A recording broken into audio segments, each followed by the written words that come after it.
we're catching up on Heroes of the Storm, the sort of the perfect Blizzard. I'm not going to say Blizzard All Stars because that's the name of the old name, but the perfect sort of coming together of heroes from all the different Blizzard universes. And first of all, let's talk about what's new here at Gamescom. What you're showing off the new playable characters. Sure, there are 3 new heroes that we're showing here at the show, playable for the first time anywhere. We have CHEN, AZMODAN, and a Nubarak. So 2 Warcraft heroes, 1 Diablo hero. We have 2 warriors, and then AZMODAN is a specialist. So in our game, specialists are kind of the ones that don't really fit in the typical role bubbles. We have a lot of kind of crazy specialists in the game right now. We have Abathur, who is this guy who sits back in the base. He infests his allies. He casts spells through them. It's a pretty complex hero to play. AZMODAN is a much easier, less complex specialist. He has less kind of targeted abilities. He's much more this. You know him from Diablo 3, giant, huge guy, multi-legged. He's basically a big siege hero. So he pushes down the lane. He spawns demons. He spawns generals that augment those demons and help them along. He has one target ability, the Globe of Annihilation, that is actually something he can cast basically 2 screens away. So it's kind of a slow-moving projectile, does really big AoE damage. But if you get the right timing on that shot, you can kill enemy heroes as they're running away. You can be sieging towers and towns from, again, 2 screens away. So he's kind of a pain because he's this giant guy and he can be doing damage from so far away. He's sending these minions out. He's a really good pusher, a really good siege hero. He's a lot of fun. Almost sounds like he's almost like for the other team to handle him, you almost have to sort of think of him like a little bit of a boss that you have to, because he doesn't play like the others. Kind of, yeah, because he is this big guy and he can sit back a little bit more. Like, he doesn't have to be right in the thick of things. I mean, he can get in there, but he's so big, it's kind of like, it's better for him to kind of sit back and do it. So yeah, he's somebody that, we have Sergeant Hammer, another specialist now, who is a siege tank, and he can be laying waste to towns from really far away because he sieges up and he fires his projectiles. AZMODAN is kind of similar, but he's not stationary when he's doing that. He's moving around. He's able to go. So heroes like Stitches on the other side can hook him and pull him in and lock him down. But he's something you got to kind of deal with, because otherwise he's going to be making significant progress in his lane while he's there. So other heroes so CHEN is a warrior. He's got a unique mechanic. Instead of mana, he uses brew. So he's drinking his brew all the time. His brew is what powers all of his abilities. He can actually leave combat, go into a shielded mode and drink. So he can be fighting and tearing things up, and then kind of just take a break in the middle of fighting, drink up, and again, no one can really hurt him that much during that period. And when he comes out of that mode, he's refreshed with his brew. He's ready to cast more ability. So kind of a pain. Warriors are already pretty tanky, obviously, and it's hard to deal with them.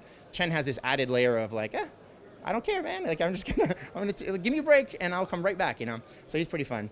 He also has, abilities that we know from the Warcraft universe. He has a Storm, Earth, and Fire ultimate where he splits into 3 versions of himself. It's really awesome.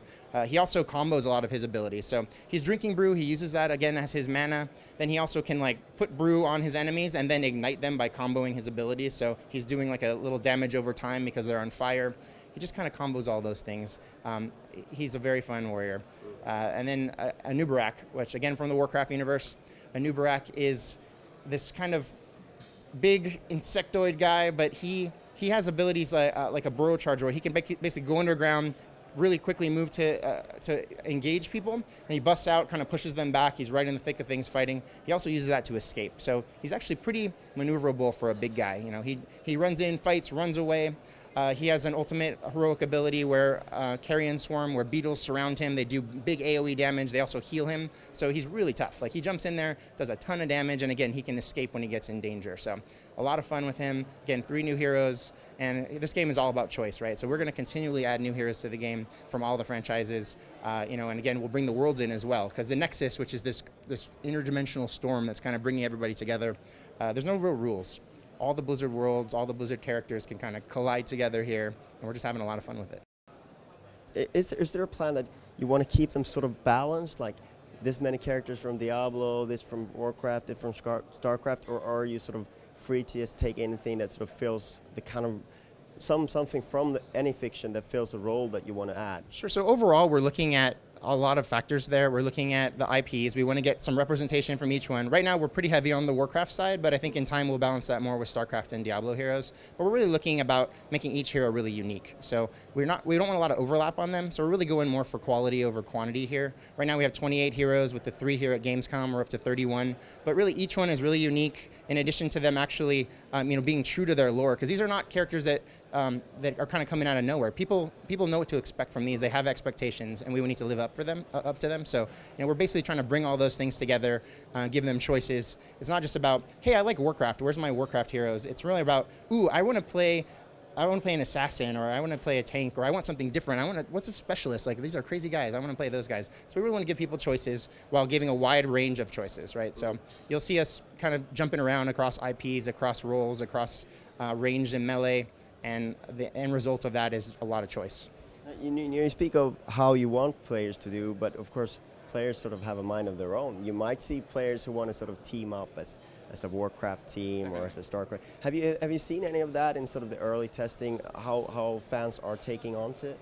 Definitely. I mean, people, when we're making a game that has this much history to it, 20 plus years of Blizzard franchises and characters and coming together for the first time, I think a lot of people are really excited about that. We actually have some quests that kind of encourage you to do that, and we'll have more of those in the future, where a daily quest might be, join a game with all StarCraft heroes, right? So you have to get some friends together, grab your StarCraft heroes and go. I think it's kind of fun to have those opportunities to reinforce that, and obviously even when we don't, players make those choices on their own and have a lot of fun with it.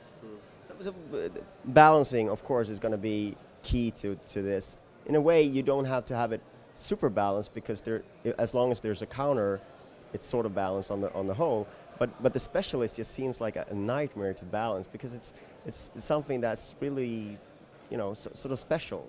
Yeah, I mean, usually there's a big trade-off with the specialists where, they might be powerful in one regard, but they're pretty weak in another. They always have this kind of give and take. I think the biggest challenge with specialists have been that they're so different that players really don't know what to do with them. And until you play them or you understand them, you don't know how to deal with them. Like, a lot of players would see Abathur, again, this guy who sits back in the base. He's not out there fighting. People on their own team will be like, what are you doing? Get out there and fight. He's like, I'm Abathur. I'm doing what I'm supposed to do. So there's this knowledge that has to be gained first of we're doing weird things in this game. So it's okay that Abathur sits back there. That's what he's supposed to do.